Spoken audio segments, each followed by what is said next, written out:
Bonjour, j'espère que vous allez bien en ce vendredi 3 mars. Que la gloire et l'honneur reviennent à notre Dieu. Je viens lui rendre gloire et honneur parce qu'il a bien voulu me compter parmi les personnes vivantes en ce jour. Le Seigneur m'a réveillée ainsi que toute ma maison. Je lui rends gloire parce qu'il m'a permis de vaquer à mes occupations matinales, domestiques, journalières, familiales. En toute gratitude, merci Seigneur. Merci pour le mouvement et l'être. Merci Seigneur. Merci pour tout ce que tu fais pour nous. Merci Seigneur. Je vais vous raconter quelque chose que j'ai vécu avant-hier. Nous sommes aujourd'hui vendredi. Nous sommes aujourd'hui vendredi. Hier, c'était jeudi. Ça s'est passé le mercredi. Le mercredi, j'étais chez le dentiste. Et après, chez le dentiste, j'ai fait un tour à des obsèques. Voilà. Il y a quelqu'un que je connais qui a perdu son fils. Et ça m'a fait mal au cœur. C'est un jeune adolescent. Un jeune adolescent de 16 ans qui est décédé. Et je prie que le Seigneur soutienne tous les parents qui ont perdu un enfant. Et je t'exhorte, maman, prie pour tes enfants. J'ai une fille de 14 ans. J'ai un garçon de 17 ans. Donc cet enfant qui est mort, il a l'âge de mes enfants. Il aurait pu aussi être le mien. Il aurait pu être le mien. Que le Seigneur protège nos enfants. Est-ce normal qu'un enfant meure à la fleur de l'âge dans son adolescence? Est-ce normal? Ce n'est pas normal. Maman, prie pour tes enfants. N'arrête pas de prier pour tes enfants. Cet enfant qui est mort, c'est pas une mort naturelle. C'est pas une mort naturelle. Et j'ai eu mal au cœur parce que cet enfant avait de l'avenir. Dieu avait des projets pour cet enfant. Ils ont arrêté tout ça du jour au lendemain. Ils ont coupé la vie du petit. C'est terminé. Il ne terminera pas l'année scolaire. Il a laissé ses amis, il a laissé ses projets, ses rêves. Tout ça s'est éteint à cause de l'ennemi, à cause des portes que nous avons ouvertes au diable, aux sorciers, aux malfaiteurs. Je prie au nom de Jésus que toutes les personnes qui ont ensorcelé tes enfants, toutes les personnes qui veulent ensorceler ta maison, qui soient frappées par la foudre du Saint-Esprit. C'est méchant ce qu'ils ont fait à cet enfant. C'est très méchant. Et quand j'ai quitté cette veillée mortuaire, je suis rentrée à la maison, j'étais très fatiguée. Et c'était le mercredi avant-hier. Je n'ai pas fait de vidéo. Ce n'est pas facile.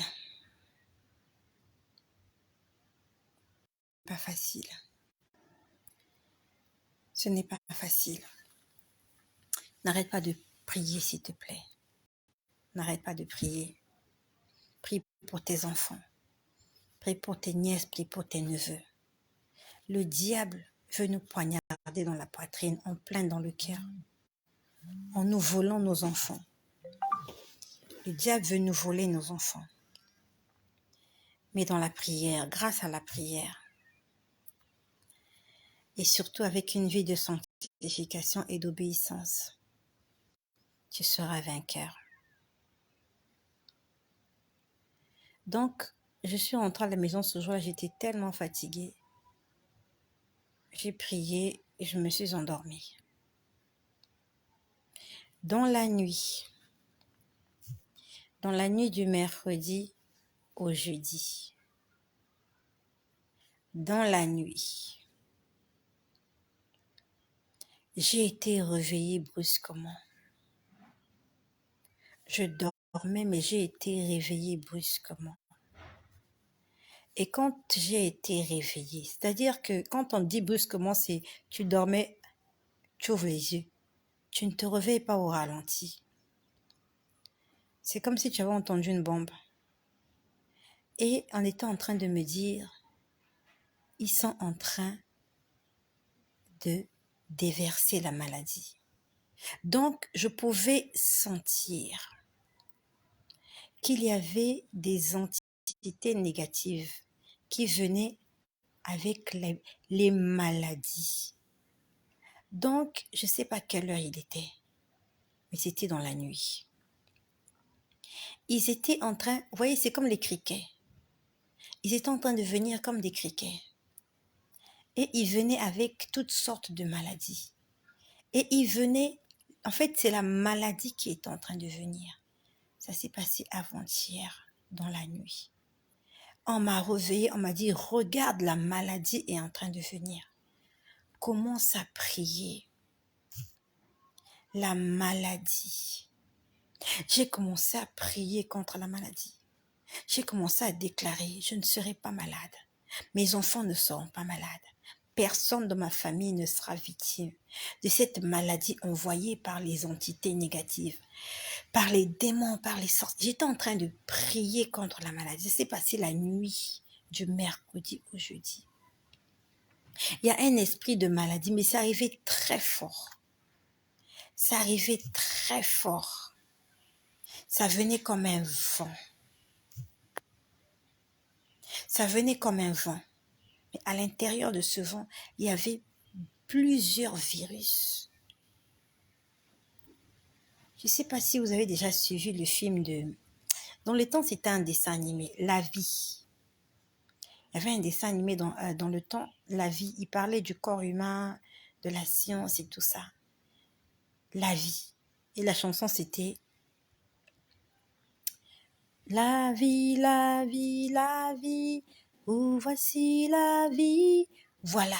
Quand vous suivez le dessin animé là, il y a un personnage. Il est comme un criquet. Il est comme un criquet, sauf que dans le dessin animé, ce criquet-là, bon, je ne sais pas si on a du bon ou du mauvais côté, mais ce criquet-là, on dirait qu'il est blanc. Et il a une barbichette, quelque chose comme ça. Donc, je voyais des criquets, comme le personnage qui est dans le dessin animé de La Vie, si vous avez suivi La Vie. Oh, voici la vie, la belle vie qui coule dans nos veines, quelque chose comme ça. Moi, j'aimais beaucoup ce dessin animé parce qu'en fait, quand ça passait, je crois que j'étais en classe de 3e et ça correspondait aux leçons qu'on voyait à l'école, en fait. Et ça me permettait de bien comprendre ce qui se passe lorsque quelqu'un se blesse et tout ça. J'aimais beaucoup ce dessin animé-là. Et malheureusement, ce sont des choses qui passent plus à la télé. À la télé, maintenant, ce sont des violences, c'est la bagarre. S'il y avait ce genre de dessin animé pour apprendre aux enfants comment mémoriser leurs leçons, ce serait tellement bien. Mais bon, mais bon, mais bon. Et moi, personnellement, ce dessin animé-là m'a beaucoup aidé. Donc, dans ce dessin animé-là, il y a des criquets. Il y a un criquet, je ne sais pas comment il s'appelle dans le dessin animé, mais il a des ailes, il peut voler. Et je voyais ce genre de criquets. Et quand vous les voyez, vous savez qu'ils sont des criquets intelligents. Ils se déplaçaient comme se déplacent, vous voyez, les abeilles. Les abeilles se déplacent souvent en groupe. Sauf que ce n'étaient pas des abeilles, c'était des criquets. Des criquets noirs. Et il y en avait partout dans le ciel. Ils étaient en train de se déplacer. Et ils étaient en train de répandre des maladies dans la nuit. Et moi, on m'a dit, réveille-toi, la maladie arrive. J'ai commencé à prier. J'ai commencé à prier. Et ce que j'entendais, c'était du genre, je l'ai fouillé tout à l'heure dans le psaume 91. Je ne craindrai ni les terreurs qui frappent la nuit, ni la peste qui marche dans les ténèbres. C'est dans le psaume 91. Je ne craindrai ni la terreur qui frappe dans la nuit. Est-ce que c'est bien ça? Je ne craindrai ni la terreur de la nuit, ni la flèche qui vole le jour, ni la peste qui marche dans les ténèbres. Donc ça veut dire que dans la nuit, il y a souvent la terreur, mais toi tu ne vois pas ça forcément. Dans la nuit, dans les ténèbres, il y a la peste. La nuit, il y a la peste qui marche dans la nuit. Et ce qui est bien, c'est que le début de ce psaume, c'est celui qui demeure sous l'abri du Très-Haut repose à l'ombre du Tout-Puissant. Ça veut dire que si tu demeures dans la présence de Dieu, si tu marches à ses pieds, tu ne craindras ni la terreur qui frappe dans la nuit, ni la peste qui marche dans les ténèbres. Le Seigneur va te réveiller et il va te dire prie. Parce qu'il va te dire voilà ce qui arrive pendant que tu dors la nuit. La mort se promène, la maladie se promène. Pendant que tu ronfles dans ton lit, je ne sais pas à quoi tu penses quand tu dors. Je ne sais pas l'état dans lequel tu as dormi. Mais la nuit, mercredi soir, non pas mercredi soir, mercredi dans la nuit, il y avait des criquets. Ils étaient porteurs de maladies, ils étaient comme des virus. Ils étaient en train de se promener. On me dit, réveille-toi, prie. J'ai commencé à chasser. J'ai chassé la maladie. J'étais en train de dire, je mets une barrière. Je couvre mes enfants dans le sang de Jésus. Vous n'allez pas toucher à mes enfants. Vous n'allez pas toucher à ma maison. Vous n'allez pas toucher à ma vie. Vous allez passer outre. Et après, j'entendais quelqu'un qui me disait comment je dois prier. Dans la Bible, on nous dit qu'une fois, les disciples sont venus voir Jésus pour leur dire « Seigneur, apprends-nous à prier. » Que le Seigneur nous apprenne à prier. Mercredi, on m'a demandé de prononcer quelque chose. Cette nuit aussi, il y a 2 anges qui étaient en train de me demander de répéter certaines choses avec eux. Cette nuit, ils me disaient « Répète, répète, répète ça. » C'était comme des déclarations. Ça veut dire que Dieu veut que je puisse prier d'une certaine manière. Je ne sais pas exactement pourquoi il veut que je puisse prier d'une certaine manière. Mais ce qui est sûr, c'est que il veut que je change ma façon de prier. Peut-être que je ne sais pas prier. Ou peut-être que je prie mal pour le problème en question. Dieu veut que je prie autrement ou que je prie de façon spécifique par rapport à certaines situations. Et c'est quelque chose qu'on ne peut pas apprendre soi-même. C'est quelque chose que le Saint-Esprit t'apprendra à faire et à dire. Lorsque tu seras en train de traverser telle situation, il te dira, voilà comment tu dois prier, voilà ce que tu dois faire, voilà comment tu dois te comporter, voilà tu dois faire une offrande. Que le Seigneur te guide. Que le Saint-Esprit soit ton guide. Afin que tu ne puisses pas utiliser des flèches pour rien. Lorsque tu utilises la flèche, qu'elle atteigne sa cible. Utilise tes flèches à bon escient. Ne perds pas tes flèches, tu n'en as pas assez peut-être. Que le Seigneur t'apprenne à utiliser tes flèches et tes cartouches et tes munitions. Et ce soir-là, quand la maladie était en train de se répandre, on était en train de me dire, Jésus-Christ est Seigneur, Jésus-Christ est Seigneur. Et j'étais en train de répéter, Jésus-Christ est Seigneur, Jésus-Christ est Seigneur. Ça signifie quoi, Seigneur? Seigneur signifie maître. Seigneur signifie le guide, celui qui commande, celui qui décide, celui qui doit te dicter ce que tu dois faire. Jésus-Christ est Seigneur. Nous avons l'habitude de dire Seigneur, Seigneur, mais nous ne savons même pas ce que signifie Seigneur. Seigneur signifie, c'est toi le maître. C'est comme le maître de cérémonie. C'est lui qui a le programme, il fait comme il veut. S'il veut modifier le programme, il le modifie. Jésus est le maître de cérémonie. C'est lui qui a le micro. C'est lui qui a le baladeur. C'est lui qui parle. Et les gens se soumettent au maître de cérémonie. Il annonce qui il veut, quand il veut. Il connaît ce qu'il doit faire. Et il le fait.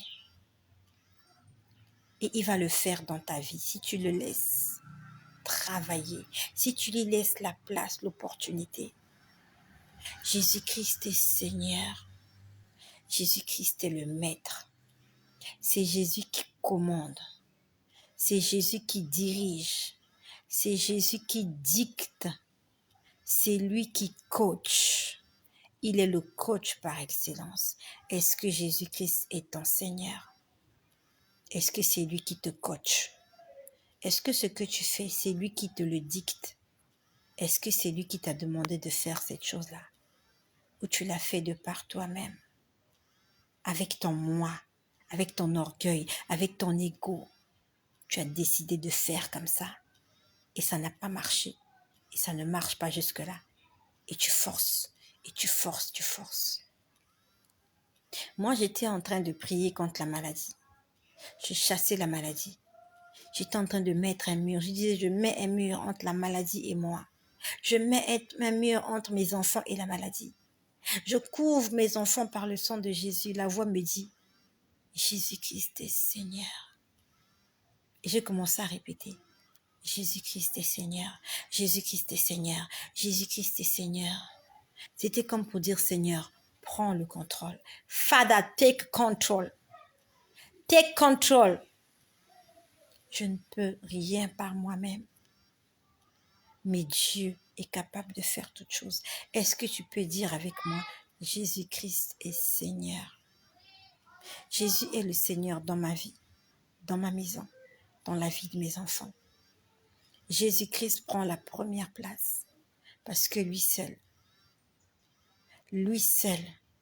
a payé le prix afin que j'ai une vie décente. Est-ce que tu peux le répéter avec moi? Jésus-Christ est Seigneur. Jésus-Christ est Seigneur. Jésus-Christ est Seigneur. Il est le maître de ma vie. Seigneur, prends le contrôle de ma maison, de mes enfants, de ma famille, de mes projets, de mes entreprises. Seigneur, prends le contrôle. Prends tout le contrôle. Seigneur, prends le guidon, prends le volant, prends les commandes de ma vie. Je te donne ma vie, Seigneur. Il y a des situations comme ça où tu n'as pas besoin de chasser les démons. Tu as besoin de déclarer que Jésus-Christ est Seigneur. Et j'étais là dans la nuit, je disais, Jésus-Christ est Seigneur. Jésus-Christ est Seigneur. Jésus-Christ est Seigneur. Que cette parole se fasse chair dans ta vie. Que cette parole devienne palpable dans ta vie. Que Jésus-Christ soit réellement ton Seigneur. Père éternel, je te rends gloire pour ce jour et pour la personne qui m'écoute. Merci parce que tu nous as encore enseigné aujourd'hui. Merci de ce que nous sommes victorieux. Nous sommes vivants.